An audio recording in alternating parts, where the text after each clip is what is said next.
Section 5. Automate your application. In this section, we're going to take a look at the structure behind intelligent automation. We're also going to look at how you can create and deploy your own custom RPA tasks. And then finally, we're going to look at the Windows Workflow Foundation, WF, for robotic process automation tasks. Okay, so a little bit of background before we get into it. So I've been specializing in intelligent process automation, or intelligent automation for short, as part of the cognitive learning for the Microsoft Cognitive Services. And that includes things like the Microsoft Bot Framework, things like LUIS for linguistic language recognition, the computer vision technology, and also their machine learning platform on Azure. So it's worth checking out my TED Talk on cognitive learning to cover this in a bit more detail. As we covered before, one of the big objectives of the think and learn aspect is the ability to prove the insight. So this is prove a hypothesis from an controlled experiment. This is very important when it comes to things like intelligent automation, because what we're having to do is make decisions about certain outcomes that come back from the system. This sometimes is classed as insight-driven development, so how you take the feedback loop from the learning aspect and then use that as the decision-making aspect on the left-hand side. So holistic modeling allows us to model that out, such as using techniques like Workflow Foundation, to be able to understand the programmable logic of the first-gen kind of artificial intelligence solutions. So it's important to be able to be thinking about this when you build and model your RPA, your robotic process automation. If you want to learn more about this model, then check out my publication on leanpub.com/digital. So let's go on to intelligent automation and how adopting RPA and AI bots will help you be able to release more intelligently through the Visual Studio Team Server build process and pipeline. 1.1. Explore the structure of intelligent automation. So what is intelligent automation? If you ask the community, of which I'm currently speaking at the AI Summit Guild.com, the community talks about the ability to automate tasks to help you supercharge your continuous delivery using continuous insight and intelligence to build smarter flows. In this section, we're going to cover Microsoft Flow and the ability to connect that to cognitive services so you can then create intelligent automation tasks. So why are we doing this? Well, what we find with most DevOps, first generation DevOps implementations, is what we're doing a lot of repetitive actions. These are then manually scripted or potentially as code. And what we're wanting them to be done is to be generated automatically by the system. So you're not having to write code to deploy and then potentially have issues on. And then also once issues are detected, what we're doing is looking at issues that have happened in the past and being reactive and not proactive about how we, say for instance, look at self-healing environments. So part of what we're trying to do with the continuous delivery pipeline is to have smart adaptive releases that are insight and value driven. So cognitive adaptive intelligence, and you can see this based on the level of maturity that you may be using within your organization, you may be using things like descriptive analytics. And that's where you're potentially looking at using analytics such as Power BI to then look at what's happened in the past to try and understand potentially what's going to happen in the future. The next one is around using things like diagnosis. And we covered this in the previous chapter to understand potentially where things are going wrong and the root cause, and then being more, again, proactive about how we fix this. However, what you really want to do is look at using things like Azure machine learning to then move more into predictive analytics. And this is kind of understanding and pinpointing potential failure points in the future. This then moves into more prescriptive and preventative in more self-healing in the environment and then potentially learning from all these different sources into kind of the deep learning, which is much more future forward thinking. So I'm going to take the example of an implementation that I helped an organization implement for the analyst communities such as Gartner and Forrester. We're saying that this is game-changing technology because what it would allow you to do is do pinpoint failure analysis and diagnosis analytics using this diagnostics engine to actually be able to understand and learn based on what's previously been executed. So let's take the example of a simple flow at the bottom where you're planning, you're creating code. When that model changes or those requirements changes and you're using things like IntelliTest to then automatically regenerate your test cases and your unit test code, you need to be able to change your code and then recheck it back in. So when it comes to checking back in and then doing a build and then provision of that environment using the DevOps techniques that we've talked about in the last few sections, you also then need to be able to test that new code. Now that test may be based on walking through the code, or it could potentially be based on your requirement. So how do you generate the necessary tests to give you 100% coverage? Well, this is a very difficult problem. So what we've done with this technology is that we can take what we run and feed back the model of what it's discovered. So when it runs through the application and realizes that there's potentially flows missing or data missing, it can go through and generate, using graphing theory, hundreds or thousands of new tests to extensively test through the application and check for new issues. So the root cause analysis and pinpoint failure will understand and pinpoint potentially all the way back from an IntelliTrace perspective to the code base where the actual issue came from. And as you can see, would continuously learn and be always on. So intelligent process automation. Part of the challenge is understanding the flows through the application and also modeling out things like the nouns and verbs to understand the context behind it. Now, this is fine if you understand the application and also the domain it's in. So if we're talking about insurance, understanding the different flows within the context of insurance, or if it's in derivatives, in investment banking, or some kind of model for demand and response algorithms, you need to model out the flows first. Again, in a similar kind of way to what you'd see with the workflow foundation. So intelligent automation models out those nodes and then understands the relationship of the flows between those nodes and the workflow associated with it. I covered this more recently in the testtalks.com/201 episode. So if you check that out, I talk about the intelligent automation and how that can be used to understand your application better.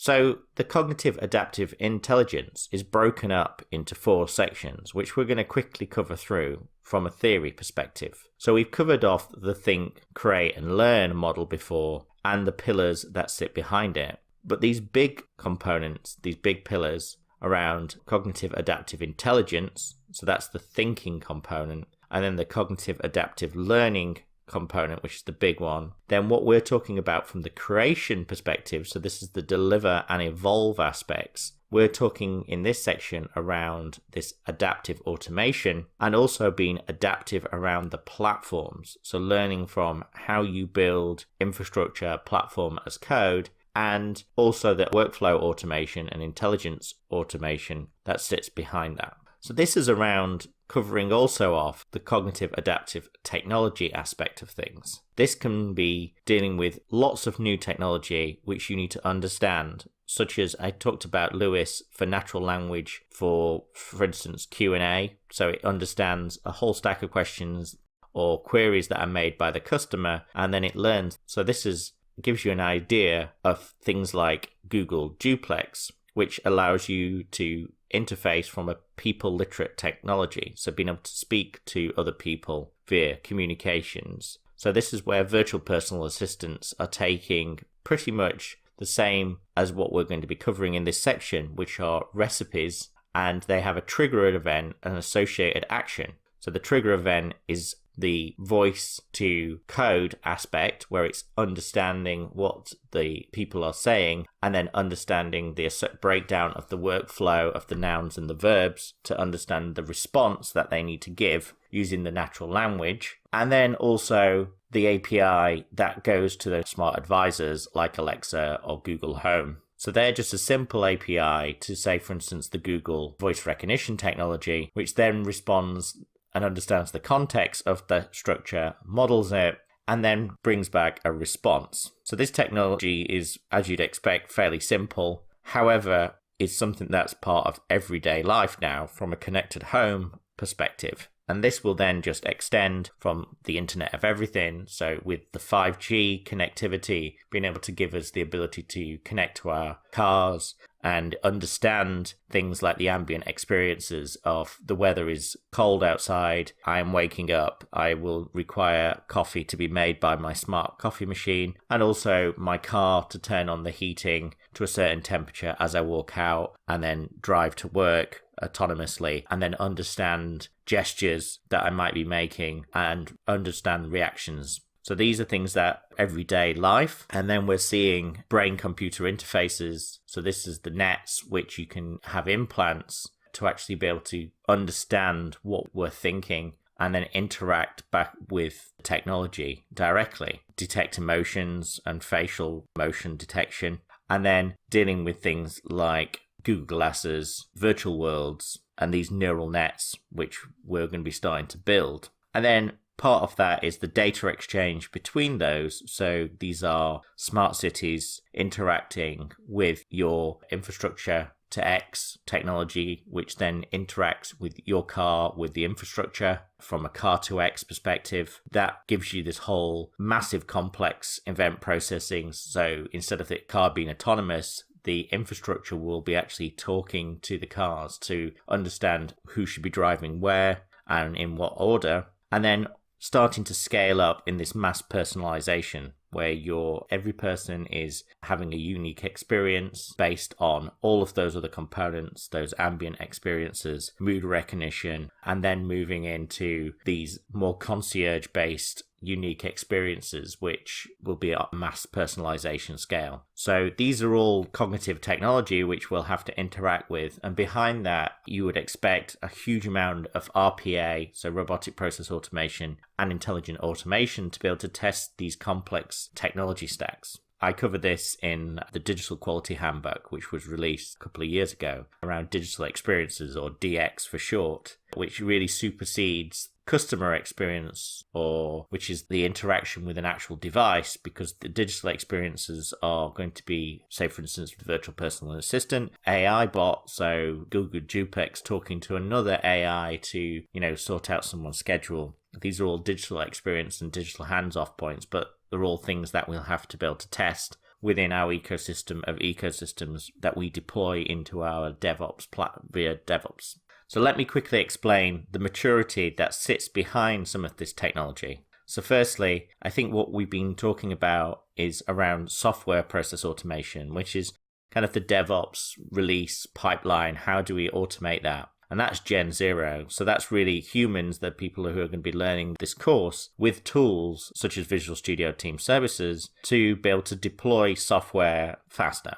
And I think we've covered off the design ops aspect, which is shifting the DevOps process slightly left towards the business, and then looking at the design process. So that's the definition of a requirement or a use case, all the way to, well, what's the value to the business and what are we trying to achieve? Is that an efficiency gain or cost saving? So business process automation, as defined by Gartner, then takes the BPA approach to what was for the last 20, 30 years business process optimization. So optimizing the business processes to reduce waste and make them more lean is really around humans being augmented by robots. So this is really where humans doing repetitive tasks in a standard day job will be replaced by robots, but they'll be overseen by them. So if this is an accounting division, they will oversee the RPA to do most of the invoicing in modern organizations.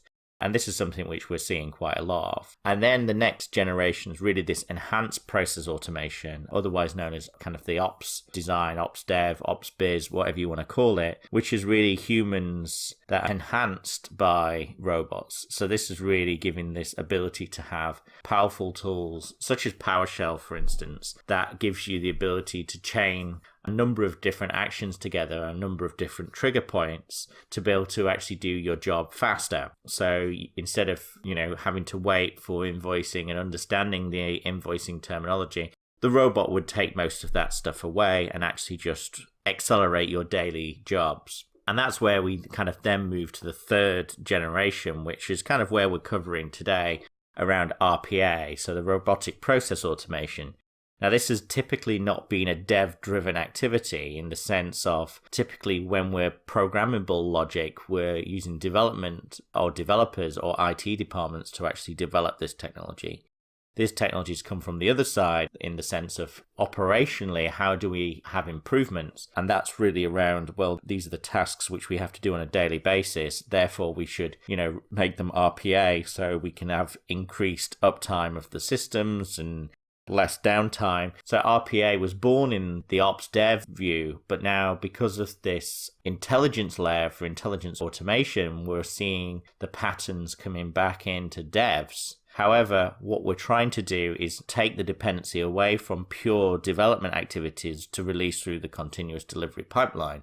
That is, it's more no ops, that it's fully autonomous. So this is when the end-to-end process is done by robots making decisions autonomously with a human oversight. So the pipeline will still be there and the applications will still be delivered into our operational sense, but there'll be no activity going on beforehand, just the definition of a challenge or proving a hypothesis. And then that creativity aspect will then be completely coded by robots or by AI, of which then it releases to an operational sense. And then finally, we get to this last one, which is fully automated with no human involvement. So it's intelligent business automation, it's insight driven, it's learning, it's making the decisions about how the business does. So most organizations are probably between 0 and 1. You're seeing a lot more organizations when taking technology that we're going to be covering in this section that really are moving into this more enhanced process automation and potentially RPA. And very few organizations are at the generation 4 or 5, but there is degrees of maturity around the RPA as well.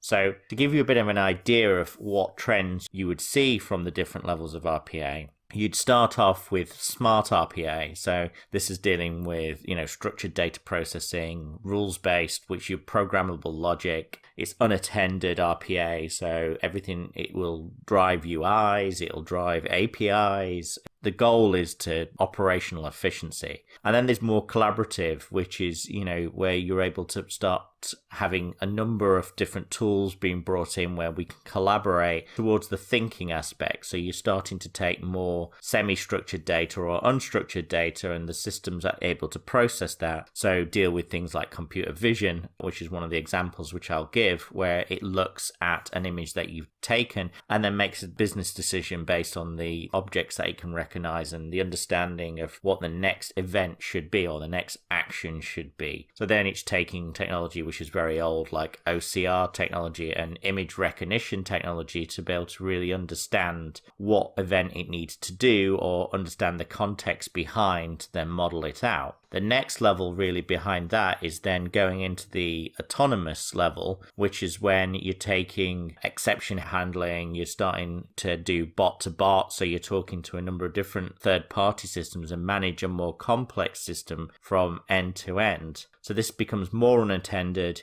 It becomes more neural language processing, so virtual AI assistants, being able to interact with each other. You're dealing with much more APIs for other bots to interact with other bots. You're also dealing with IoT from a perspective of how you trigger these RPA events and potentially interactions with numerous systems. And then finally, we move into this cognitive component where I talked about digital experiences. So that's more bot to bot. It's more learning. So this is when we're starting to introduce machine learning and data analytics.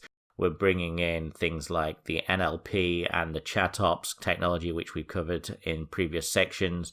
It's making more decisions. It's managing other less evolved bots by understanding the inputs and the trigger events and also the actions that come out the other side. So there's a number of different RPA levels of maturity that go on there. It's not as simple as just, those 5 generations that we talked about on the previous slide. So that's really more around the theory of how it captures data and understands it by applying machine learning. And when we apply this to a DevOps capability, what we're doing is we're probing and testing and learning those different nodes that are part of our continuous delivery. So that is things like the repository systems where the code's checked into, like GitHub. It's the application management stack. So that could be stuff like Visual Studio. It could be things like your model view controller and your frameworks, which you're implementing. Could be the release management platform. So this does go straight into the Visual Studio, how things are released, management in Azure, the network management for the infrastructure and for the platforms, and then the data and the metadata that's associated. It's going to be learning and listening to all that and probing and all that information that's being passed at each stage.